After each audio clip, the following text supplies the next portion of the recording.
दोस्तों, झारखंड राज्य में इन दिनों हजारीबाग जिले के अंतर्गत 160 से अधिक पदों पर एनएचएम के अंतर्गत वैकेंसी निकाली गई। अगर आप इन पदों के लिए एप्लीकेशन फॉर्म को अप्लाई करना चाहते हैं तो आपको एप्लीकेशन फॉर्म को ऑनलाइन अप्लाई करना होगा। तो दोस्तों, आज की वीडियो में मैं आपको बताने वाला हूं, अगर आप एनएचएम हजारीबाग वैकेंसी के एप्लीकेशन फॉर्म को ऑनलाइन अप्लाई करना चाहते हैं तो किस तरह से फॉर्म को अप्लाई कर सकते हैं। तो दोस्तों, अगर आप अप्लाई करना चाहते हैं तो इस वीडियो को ध्यान से देखिए। इस वीडियो में मैं आपको स्टेप बाय स्टेप सारी जानकारियां देने वाला हूं। नमस्कार दोस्तों, मेरा नाम है सुदर्शन और आप देख रहे हैं jhnet.in। अगर आपने हमारे इस यूट्यूब चैनल को सब्सक्राइब नहीं किया है तो सब्सक्राइब करें और बेल आइकन को प्रेस करें न्यू नोटिफिकेशंस तुरंत पाने के लिए। दोस्तों, सबसे पहले आपको क्या करना है, nhmhazaribagh.in के ऑफिशियल वेबसाइट को ओपन करना है। जैसे ही आप इस वेबसाइट को ओपन करते हैं, कुछ इस तरह का वेबसाइट आपको देखने को मिलने वाला है। इस वेबसाइट का लिंक मैं आपको वीडियो के डिस्क्रिप्शन बॉक्स में दे दूंगा, वहां से जाकर आप इसको विजिट कर सकते हैं। उसके बाद आपको क्या करना है, यहाँ पर आने के बाद यहाँ देखिए आपको 3 ऑप्शन देखने को मिलेगा। इसमें से आपको क्या करना है, अभी आवेदन करें, इस लिंक पर आपको क्लिक करना है। इस पर आप जैसे ही क्लिक करते हैं तो सबसे पहले यहाँ पर आपके सामने इस तरह का दिखेगा कि 6 स्टेप में आप इस एप्लीकेशन फॉर्म को अप्लाई कर सकते हैं। सबसे पहले आपको ओटीपी सत्यापन करना होगा, खाता निर्माण, व्यक्तिगत जानकारी, शिक्षांक प्रमाण पत्र, पूर्वावलोकन और जमा करें। और उसके बाद लास्ट में आपको एप्लीकेशन फी को यहाँ पर पेमेंट करना होगा। तो सबसे पहले आपको क्या करना होगा, यहाँ पर एक ईमेल आईडी डालना होगा। तो आपको ईमेल आईडी वही डालना है जो चालू हालात में हो, क्योंकि उस पर आपको ओटीपी भेजा जाएगा। चलिए हम यहाँ पर ईमेल आईडी को एंटर कर देते हैं। ईमेल आईडी को डालने के बाद आपको क्या करना है, सेंड ओटीपी पर क्लिक करना है। उसके बाद आप जैसे इस पर क्लिक करते हैं तो यहाँ पर आपके सामने एक उस ईमेल आईडी में ओटीपी आएगा, उसी ओटीपी को यहाँ पर आपको डाल देना। चलिए हम ओटीपी को यहाँ पर डाल देते हैं। ओटीपी को डालने के बाद आपको क्या करना है, ओटीपी सत्यापित करने के ऑप्शन पर क्लिक करना है। अगर आपका ओटीपी नहीं आता है तो आपको ओटीपी पुनः भेजे के ऑप्शन पर क्लिक करना है। तो मेरे केस में यहाँ पर ओटीपी आ चुका है, इसलिए हम क्या करेंगे, ओटीपी सत्यापित करेंगे ऑप्शन पर क्लिक करेंगे।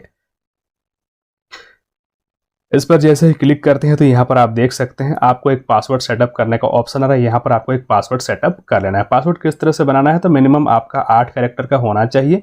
यहाँ पर आपका कैपिटल लेटर, स्मॉल लेटर, उसके अलावा डिजिट और कोई स्पेशल कैरेक्टर जैसे @ या फिर हैशटैग वगैरह होना चाहिए। तो यहाँ पर डेमो में आप देख सकते हैं आपको इस तरह का एक पासवर्ड बना लेना। चलिए हम यहाँ पर पासवर्ड को बना लेते हैं। पासवर्ड को यहाँ पर डालने के बाद आपको क्या करना है, यहाँ पर विवरण जोड़ने के ऑप्शन पर क्लिक करना है। आप जैसे विवरण जोड़ने के ऑप्शन पर क्लिक करते हैं तो यहाँ पर इस तरह का आपके सामने एक निर्देश आएगा। यहाँ पर आपको इसको पढ़ लेना है। यहाँ पर आप देख सकते हैं एप्लीकेशन फॉर्म को आप 14 जुलाई से लेकर 30 जुलाई तक अप्लाई कर सकते हैं। अब आपको क्या करना है, यहाँ पर मैंने निर्देश पढ़ लिए हैं, फॉर्म भरना शुरू करें, इस ऑप्शन पर आपको क्लिक करना है। लेकिन उससे पहले आपको और थोड़ा सा मैं जानकारी देना चाहूँगा। यहाँ पर आपके पास 10th का आपका डिटेल्स होना चाहिए, उसके अलावा आपका आधार नंबर सही होना चाहिए। यहाँ पर उसका योग्यता, अनुभव वगैरह सारा चीज़ आपके पास होना चाहिए। आपको क्या करना है, मैंने निर्देश पढ़ लिए हैं, फॉर्म भरना शुरू करें, इस ऑप्शन पर आपको क्लिक करना है। जैसे ही उस ऑप्शन पर क्लिक करते हैं तो यहाँ पर आपके सामने आप देख सकते हैं आपको कुछ डॉक्यूमेंट्स अपलोड करने के लिए कहा जा रहा है। सबसे पहले यहाँ पर आप देख सकते हैं आपका स्व अभिप्रमाणित फोटो। तो एक फोटो आपको यहाँ पर अपलोड करना है जिसमें आपका खुद का सिग्नेचर किया हुआ होना चाहिए।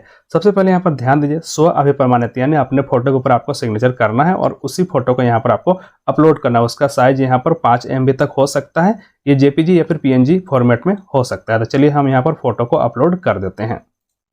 तो यहाँ पर डेमो के तौर पर मैंने एक फोटो को अपलोड कर दिया। उसके बाद आपको क्या करना है, यहाँ पर आपका हस्ताक्षर भी अपलोड करना है। तो आपका जो भी सिग्नेचर होगा उसको भी अपलोड कर देना है। उसकी अधिकतम साइज यहाँ पर 5 MB तक हो सकती है, जेपीजी या फिर PNG फॉर्मेट में हो सकती है।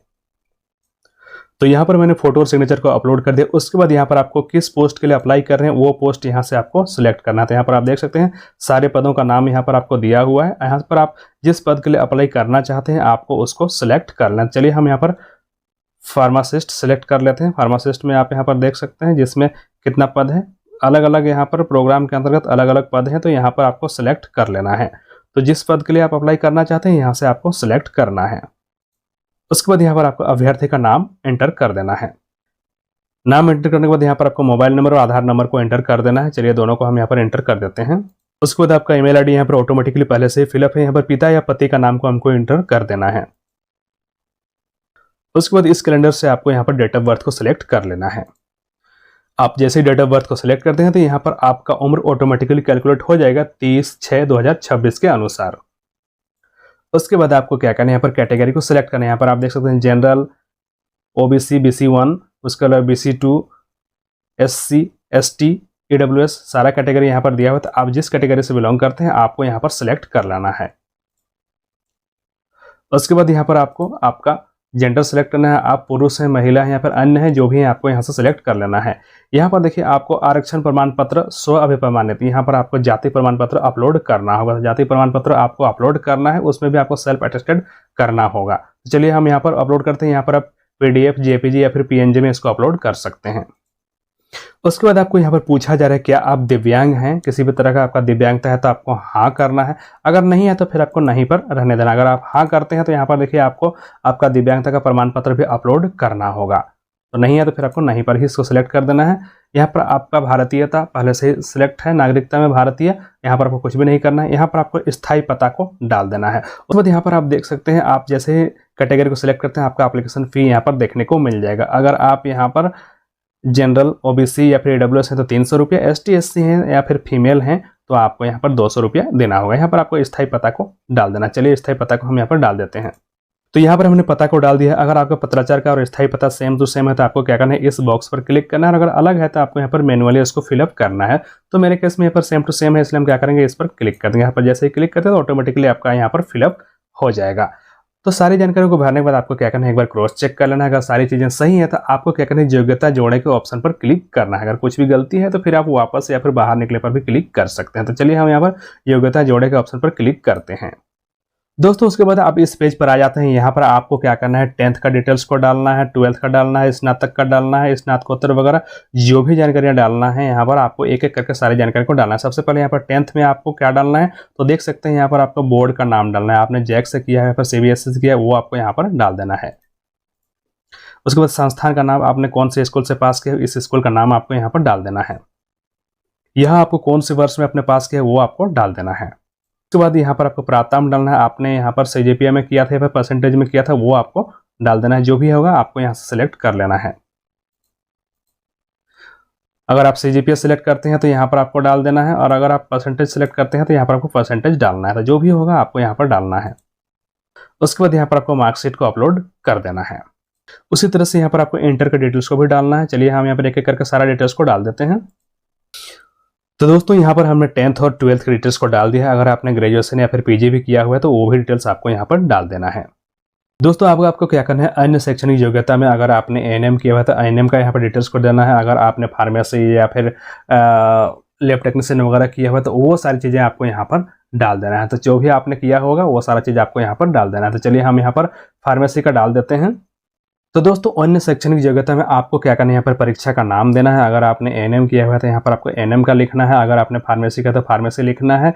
वहीं अगर आप लैब टेक्नीशियन का तो लैब टेक्नीशियन का यहाँ पर जानकारी देना है। उसके बाद कौन से बोर्ड से आपने पास किया है, कौन से विश्वविद्यालय से वो आपको डालना है। संस्थान का नाम डालना है, किस वर्ष आपने पास किया वो डालना है। यहाँ पर आपको परसेंटेज डाल देना है, फिर रजिस्ट्रेशन नंबर, और यहाँ पर आपको प्रमाण पत्र को अपलोड करना है। उसका जो मार्कशीट होगा उसको अपलोड करना है। उसके बाद आपको क्या करना है, योग्यता जोड़ने के ऑप्शन पर क्लिक करना है। इस पर जैसे ही क्लिक करते हैं तो जो भी आपने डिटेल्स यहाँ पर एंटर किया होगा वो सारी चीज़ें नीचे आपको यहाँ पर देखने को मिल जाएगा। अब आपको यहाँ पर कार्य अनुभव का विवरण देना है। अगर किसी भी तरह का अनुभव है तो आपको यहाँ पर सारा चीज़ को डाल देना है। और उसके बाद फिर यहाँ पर आपको आपका जो एक्सपीरियंस प्रमाण पत्र होगा वो आपको यहाँ पर अपलोड करना है। फिर अनुभव जोड़ने के ऑप्शन पर जैसे ही क्लिक करेंगे तो इस तरह से आपका नीचे ऐड हो जाएगा। चलिए हम यहाँ पर एक्सपीरियंस को भी ऐड कर लेते हैं। तो दोस्तों यहाँ पर हमने एक्सपीरियंस को एंटर कर दिया। उसके बाद आपको क्या करना है, अनुभव जोड़ने के ऑप्शन पर क्लिक करना है। जैसे इस पर क्लिक करते हैं तो इस तरह से नीचे आपका एक्सपीरियंस ऐड हो जाएगा। अगर आपका और भी यहाँ पर अनुभव है तो उसको भी यहाँ पर डाल देना है, संस्थान का नाम डालना है। बाकी सारा चीज़ों को डालने के बाद आपको फिर अनुभव जोड़ने के ऑप्शन पर क्लिक करेंगे तो नीचे आपका ऑटोमेटिकली लिस्टेड हो जाएगा। तो सारी जानकारी को भरने के बाद आपको क्या करना है, एक बार इसको फिर से क्रॉस चेक करना है। सारी चीज़ें अगर सही हैं तो आपको क्या करना है, यहाँ पर नीचे पूर्वावलोकन और आगे बढ़ने के ऑप्शन पर क्लिक करना है। तो जैसे ही आप पूर्वावलोकन और आगे बढ़ने के ऑप्शन पर क्लिक करते हैं तो यहाँ पर आपने इस एप्लीकेशन फॉर्म में जो भी जानकारियाँ भरा हुआ है सारा चीज़ आपको यहाँ पर देखने को मिल जाता है। आपको क्या करना है, केयरफुली यहाँ पर एक एक चीज़ को वेरीफाई कर लेना है। आपने जो भी डिटेल्स भरा है वो सारा चीज़ सही है कि नहीं है, सारा चीज़ आपको यहाँ पर एक एक करके देख लेना है। उसके अलावा आपने जो भी डॉक्यूमेंट्स यहाँ पर अपलोड किए होंगे सारा चीज़ आपको यहाँ पर देखने को मिल जाएगा। दोस्तों आपको ध्यान रखना है, जो भी यहाँ पर डॉक्यूमेंट को अपलोड करना है सारा चीज़ सेल्फ अटेस्टेड होना चाहिए। यहाँ पर लिखा हुआ है अपलोडेड सेल्फ अटेस्टेड डॉक्यूमेंट, इसलिए आपको क्या करना है, सारा चीज़ों में आपको सिग्नेचर कर लेना है, उसके बाद ही अपलोड करना है। उसके बाद आपको क्या करना है, घोषणा, इसके यहाँ पर आपको टिक कर देना है। फिर आपको क्या करना है, यहाँ पर एक आपको कैप्चा कोड देखने को मिले, इस कैप्चा कोड को यहाँ पर इंटर कर देना है। यहाँ पर आप जैसे ही इस कैप्चा कोड को एंटर करेंगे उसके बाद आपको क्या करना है, आवेदन जमा करने के ऑप्शन पर क्लिक कर लेना। अगर आपको फिर भी किसी भी तरह का यहाँ पर डाउट है कि मैंने सही चीज़ भरा है कि नहीं भरा, तो आप एक बार फिर से इस तरह से सारा चीज़ को देख लेंगे, क्योंकि अगर आप फॉर्म को सबमिट करते हैं उसके बाद सही होगा नहीं होगा उसकी कोई गारंटी नहीं है। इसलिए आपको क्या करना है, सारा चीज़ों को केयरफुली यहाँ पर वेरीफाई कर लेना है। उसके बाद आपको क्या करना है, आवेदन जमा करने के ऑप्शन पर क्लिक करना है। आप जैसे ही आवेदन जमा करने के ऑप्शन पर क्लिक करते हैं तो इस तरह का आपको यहाँ पर एक QR कोड देखने को मिलेगा। इसको क्या करना है, आपको आपके UPI जो भी होगा गूगल पे, फ़ोन पे, उससे आपको यहाँ पर स्कैन करना है और उसके बाद यहाँ पर जो आपको एप्लीकेशन फ़ी देखने को मिल रहा है वो आपको पेमेंट कर देना है। आप जैसे ही पेमेंट करेंगे उसके बाद आपको क्या करना है, एक UTR नंबर मिलेगा या फिर ट्रांजैक्शन ID मिलेगा, उसको यहाँ पर डाल देना है और जो आपने पेमेंट किया है उसका स्क्रीनशॉट लेना है और आपको यहाँ पर उसको अपलोड कर देना है। उसको अपलोड करने के बाद आप submit payment and complete application के ऑप्शन पर क्लिक कर सकते हैं। तो यहाँ पर हमने स्कैन करके एप्लीकेशन फ़ी को पेमेंट कर दिया। उसके बाद यहाँ पर UTR नंबर को हमने डाल दिया। आप UTR नंबर या ट्रांजैक्शन ID दोनों को डाल सकते हैं, जो भी आपके ऐप में मिलेगा उसको यहाँ पर आपको डाल देना है। उसके बाद आपको क्या करना है, submit payment and complete application के ऑप्शन पर क्लिक कर देना है। आप जैसे सबमिट करते हैं तो उसके बाद यहाँ पर आपको एक इस तरह का यूनिक एप्लीकेशन नंबर आपको देखने को मिलता है। उसके बाद आपको यहाँ पर PDF को डाउनलोड करने का ऑप्शन मिलता है, आवेदन प्रिंट करें ये ऑप्शन मिलता है और यहाँ पर ट्रैक एप्लीकेशन स्टेटस का भी ऑप्शन आपको मिलता है। तो आप यहाँ से ट्रैक भी कर सकते हैं। आपको क्या करना है, यहाँ से PDF को डाउनलोड कर लेना है। तो दोस्तों, अगर आप भी हजारीबाग जिले के अंतर्गत निकाले गए NHM के भर्ती के एप्लीकेशन फॉर्म को अप्लाई करना चाहते हैं तो इस वीडियो में बताए गए तरीके से आसानी से फॉर्म को ऑनलाइन अप्लाई कर सकते हैं। इस फॉर्म को आप 14 जुलाई 2026 से लेकर 30 जुलाई 2026 तक NHM-हजारीबाग.in के ऑफिशियल वेबसाइट पर इस वीडियो में बताए गए तरीके का इस्तेमाल करते हुए आसानी से अप्लाई कर सकते हैं। इसके बावजूद कोई भी प्रॉब्लम होता है, कोई भी डाउट रहता है तो आप मुझे कमेंट में पूछ सकते हैं। मैं कमेंट में आपके सवालों का जवाब देने का जरूर प्रयास करूंगा। तो दोस्तों, आज की वीडियो आपको कैसी लगी आप मुझे कमेंट करके बताइए। अगर आज की वीडियो आपको अच्छी लगी तो इस वीडियो को लाइक करें, कमेंट करें और अपने दोस्तों के साथ इसको शेयर कर दीजिए। और इस वेबसाइट का लिंक आपको वीडियो के डिस्क्रिप्शन बॉक्स में मिल जाएगा, वहां से जाकर आप क्लिक करके सीधे इस वेबसाइट पर पहुंच सकते हैं। दोस्तों, वीडियो के अंत में आपसे कहना चाहूंगा, अगर आपने अभी तक हमारे चैनल को सब्सक्राइब नहीं किया तो सब्सक्राइब करें और बेल आइकन को प्रेस करें न्यू नोटिफिकेशंस तुरंत पाने के लिए। तो दोस्तों, मिलते हैं बहुत जल्दी एक नए वीडियो और नई जानकारी के साथ। तब तक के लिए नमस्कार।